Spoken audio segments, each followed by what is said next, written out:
తెలంగాణలో లోక్సభ అలాగే అసెంబ్లీ ఎన్నికల్లో ఘోర పరాభవాన్ని చవిచూసిన తర్వాత బీఆర్ఎస్కి అసలు ఉనికే లేదు అనేటువంటి భావనకి బీఆర్ఎస్ ఎమ్మెల్యేలు వచ్చేసారని, అందులో భాగంగానే బీఆర్ఎస్కి చెందినటువంటి కొంతమంది ఎమ్మెల్యేలు ఆ పార్టీని వీడి కొంతమంది కాంగ్రెస్లోకి, మరి కొంతమంది భారతీయ జనతా పార్టీలోకి వెళ్ళబోతున్నారు అనేటువంటి వార్తలు రోజు వస్తున్నటువంటి నేపథ్యంలోనే మహేశ్వరం ఎమ్మెల్యే సబితా ఇంద్రారెడ్డి గారు ఇప్పుడు బీఆర్ఎస్కి గుడ్ బై చెప్పబోతున్నారు, ఆవిడ కాంగ్రెస్ పార్టీలోకి రాబోతున్నారు అంటూ ఒక వార్త చక్కర్లు కొడుతున్న నేపథ్యంలో ఈ అంశం మీద మనం విశ్లేషణ చేసుకునేటువంటి ప్రయత్నం చేద్దాం.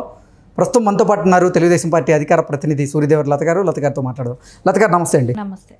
లత గారు, మాజీ మంత్రి సబితా ఇంద్రారెడ్డి గారు ఇప్పుడు బీఆర్ఎస్ని వీడి ఆవిడ కాంగ్రెస్ కండువా కప్పుకోబోతున్నారని, ఆ రకంగా రేవంత్ రెడ్డి గారితో ఆవిడ భేటీ అయ్యి ఆయనతో కొన్ని ఒప్పందాలు కుదుర్చుకున్నట్లుగా కూడా ఒక వార్త సోషల్ మీడియా వేదికగా చక్కర్లు కొడుతూ ఉంది. ఏంటి నిజంగా సబితా ఇంద్రారెడ్డి గారు ఇప్పుడు ఆవిడ బీఆర్ఎస్ని వీడి కాంగ్రెస్ పార్టీలో చేరబోతున్నారా అంటే ఏం చెప్తారు? అంటే సబితా ఇంద్రారెడ్డి గారికి కాంగ్రెస్ కొత్త కాదు.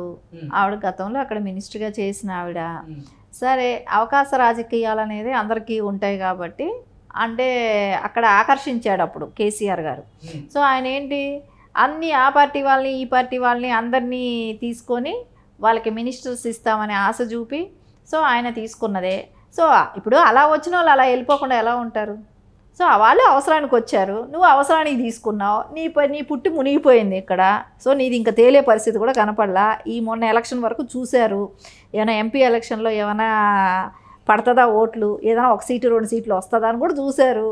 అంతవరకు ఓపికగా ఉన్నదాన్ని సంతోషించాలి ఎమ్మెల్యేలు కూడా. ఎందుకో తెలుసా, ఈయన అంతవరకు కూడా ఛాన్స్ ఇవ్వలేదు కదా. వేరే పార్టీల నుంచి లాక్కున్నాడు అప్పుడు తొందరగా అన్ని పార్టీలని క్లోజ్ చేయాలనే ఆలోచన అప్పుడు కేసీఆర్ గారికి ఉన్నింది కదా. సో అంతవరకు వాళ్ళు ఆలోచించారు, ఏమో 1-2 సీట్లు ఏమైనా గెలుస్తామా, పరిస్థితి ఎలా ఉంటుంది నెక్స్ట్. కాంగ్రెస్ వచ్చింది, బీఆర్ఎస్ పరిస్థితి ఏంటి, బీఆర్ఎస్ ఇన్ని కేసుల్లో ఇరుక్కొని ఉంది. ప్రజలు అంటే కవిత జైలుకి వెళ్ళినా కూడా ప్రజల్లో ఏమైనా ఆదరణ ఉందా లేదా, సింపతి క్రియేట్ అయిందా లేదా, సో మన కోట్లు వస్తాయా రావా, ఇవన్నీ కూడా చూసుకున్నారు. అక్కడ ఎక్కడ ఒక సీటు గల్లా ఓపెన్ అవ్వలేదు, అసలు ఇంకా గెలిచే పరిస్థితి కనపడలేదు. సో నెక్స్ట్ పార్టీ ఉంటుందా ఉండదా అని అనటానికి కూడా మనకు కూడా కష్టమే అనిపిస్తుంది. ఎందుకంటే వాళ్ళ చుట్టూ కేసుల్లో ఇరుక్కుపోయారు. సో ఇప్పుడు రేపొద్దున ఫోన్ ట్యాపింగ్ అవ్వచ్చు కానివ్వండి, కాళేశ్వరం కావచ్చు, ధరణి కావచ్చు, ఇంక ఇట్లాంటివన్నీ మనం లిక్కర్ కావచ్చు, ఢిల్లీ లిక్కర్ చాలా చిన్నది, ఈ లెక్కన తెలంగాణ లిక్కర్ చూసుకుంటే రేపొద్దున ఇంక ఇవన్నీ ఉన్నాయి. వీళ్ళు ఎట్లాగో కేసుల్లో ఇరుక్కోవటం కొట్టుమిట్టాడటం జరుగుతుంది. పార్టీ ఉండే పరిస్థితి కనపడటం లేదు, వాళ్ళ ప్లాట్ఫామ్ వాళ్ళు ఎత్తుక్కుంటున్నారు.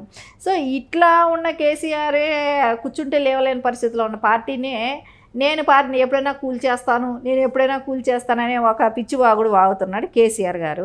సో ఆ వాగుడికి ఎందుకు ఏదో ఒకటి సర్లే ఒకేసారి చెక్ పెడితే ఫామ్ హౌస్ నుంచి బయట రాకుండా ఉంటాడని ఆలోచించారేమో రేవంత్ రెడ్డి గారు. సో ఫామ్ హౌస్ నుంచి బయట రాకుండా చేయాలంటే ఏం చేయాలి, సో అప్పుడప్పుడు ఈ వాగుడు కూడా వాగకుండా ఉండాలంటే ఏం చేయాలని ఆలోచించాడు. సో అందుకే ఉన్న 4 ఎంతమందిని కొంచెం వస్తానన్న వాళ్ళకి క్లియర్ చేశాడు. సరే, వాళ్ళు ఒకవేళ కాంగ్రెస్ తీసుకోకపోయినా వాళ్ళు వేరే ఆపర్చునిటీ లేదు, వేరే పార్టీలకు మళ్ళీ బీజేపీకైనా వెళ్ళిపోతారు. సో వాళ్ళకి ప్లాట్ఫామ్ కావాలి, ఇప్పుడు రాజకీయ పార్టీ వేదిక కావాలి. ఎలాగో ఇక్కడ ఆపర్చునిటీ లేనప్పుడు ఖచ్చితంగా వాళ్ళ పార్టీలు మారిపోతారు. దానిలో వెళ్ళే వాళ్ళని తప్పు పట్టాల్సిన పని లేదు, ఎందుకంటే గతంలో ఏం చేసిన పనులే అవే కదా కేసీఆర్ గారు. అంటే బీఆర్ఎస్ ఇప్పుడు మునిగిపోయేటువంటి నావని బీఆర్ఎస్ ఎమ్మెల్యేలు గ్రహించారా? అందుకే వారు పార్టీ మారేందుకు సిద్ధమవుతున్నారా? ఇప్పటికే 25 మంది బీఆర్ఎస్ ఎమ్మెల్యేలు కాంగ్రెస్ పార్టీలోకి రాబోతున్నట్లుగా కొన్ని వార్తలు అయితే వస్తూ ఉన్నాయి. రేవంత్ రెడ్డి గారి సమక్షంలో ఇప్పటికే కొంతమంది బీఆర్ఎస్ ఎమ్మెల్యేలు కూడా కాంగ్రెస్ పార్టీ తీర్థం అయితే పుచ్చుకున్నారు. దీన్ని ఎలా చూడాలి? ఎందుకంటే ఇప్పుడు గతంలో ఏదైతే చేశాడో ఎవరు కేసీఆర్ గారు, ఇప్పుడు ఒకటి తెలుగుదేశం ఎలా ఉన్న పార్టీని ఎలా చేశాడు. సో సెకండ్ ప్లేస్ అంటే కాంగ్రెస్ కన్నా కూడా ముందడుగులో ఉంది తెలుగుదేశం అప్పట్లో.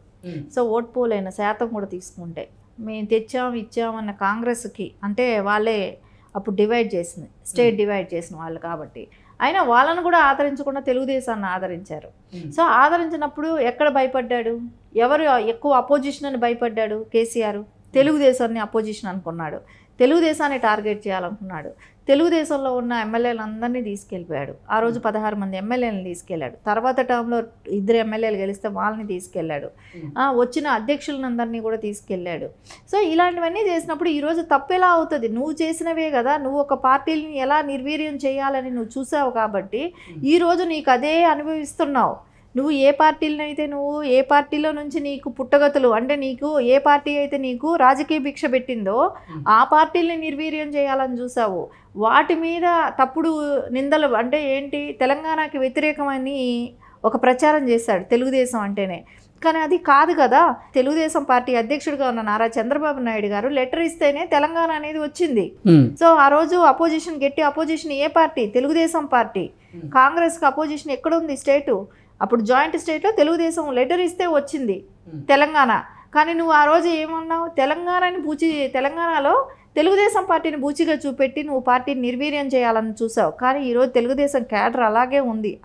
నాయకులు కొరత ఉండొచ్చేమో కానీ క్యాడర్ అట్లాగే ఉంది, ఎక్కడికి పోలా. నీ పార్టీ ఇప్పటికి 6 నెలలు కాలేదు అధికారం కోల్పోయి, ఆ పార్టీ ఈ పార్టీ అని ఎత్తుక్కొని వెళ్ళిపోతున్నారు.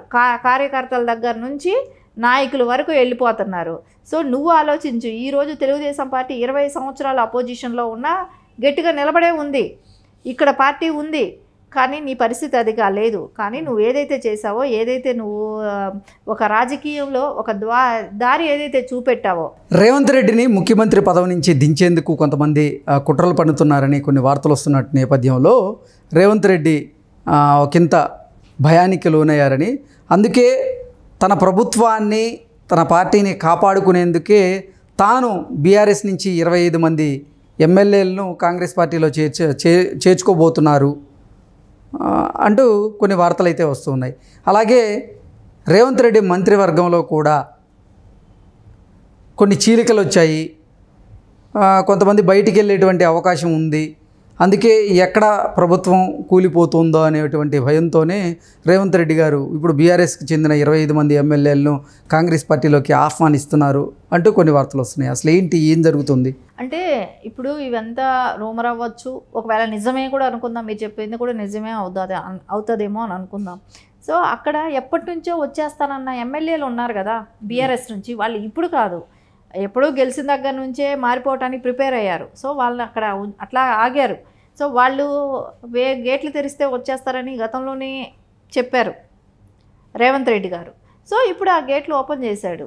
సో అంతే. ఇప్పుడు కాంగ్రెస్లో చేర్చుకోకపోయినా వాళ్ళు బీజేపీకైనా వెళ్ళిపోతారు. వాళ్ళకి ఆ పార్టీలో ఉండటానికి ఇష్టం లేదు. కానీ అదే అప్పుడు రేవంత్ రెడ్డి గారు ఏమనుకుంటారు, మనం కాదంటే బీజేపీకి వెళ్ళిపోతారు. అప్పుడు నేనే చేర్చుకుంటే తప్పేంటి, నేను చేర్చుకోవచ్చు కదా అనే ఒక ఉద్దేశం ఉంటుంది. పార్టీ కొంచెం పటిష్టంగా ఉంటుంది కదా. సో ఇప్పుడు ఏదైతే కేసీఆర్ గారు అప్పుడప్పుడు అంటుంటాడు కదా, నేను పార్టీని అనుకుంటే కూలగొడతాను, నేను డివైడ్ చేస్తాను, అది ఇది, నేను అధికారంలోకి వస్తాను అని అంటుంటాడు. కాబట్టి దానికి అన్నిటికీ కూడా ఒక చెక్ పెట్టే అవకాశం ఉంటుంది. కాబట్టి సో వస్తానన్నాళ్ళని జాయిన్ చేసుకుంటున్నారు. అంటే నేను అనేది ఏంటంటే ఇక్కడ ఏదైతే చేశాడో కేసీఆర్ గారు, అంటే గతంలో ఆయన చేసినాడు కాబట్టి, అంటే ఆ పార్టీ ఈ పార్టీ వాళ్ళని పార్టీ ఫిరాయింపులకి అసలు పునాది వేసిందే కేసీఆర్ అంటూ గతంలో మొన్న రేవంత్ రెడ్డి గారు కొన్ని వ్యాఖ్యలు కూడా చేయడం జరిగింది. ఖచ్చితంగా ఆయన చేశాడు కదా. ఆయన చేసిన పనులు ఇప్పుడు అదే ఇది వాళ్ళ ఇప్పుడు అక్కడ ఉన్న ఎమ్మెల్యేలు కూడా అలా వచ్చిన వాళ్లే కదా. సో వాళ్ళేమో అక్కడ నుంచి బీఆర్ఎస్ నుంచి ఇప్పుడు సిటీలో ఉన్న ఎమ్మెల్యేలు తీసుకుందాం. సిటీలో ఉన్న ఎమ్మెల్యేలు అందరూ ఎవరు ఏ పార్టీ నుంచి వచ్చిన వాళ్ళు? అంతా తెలుగుదేశం వాళ్ళు.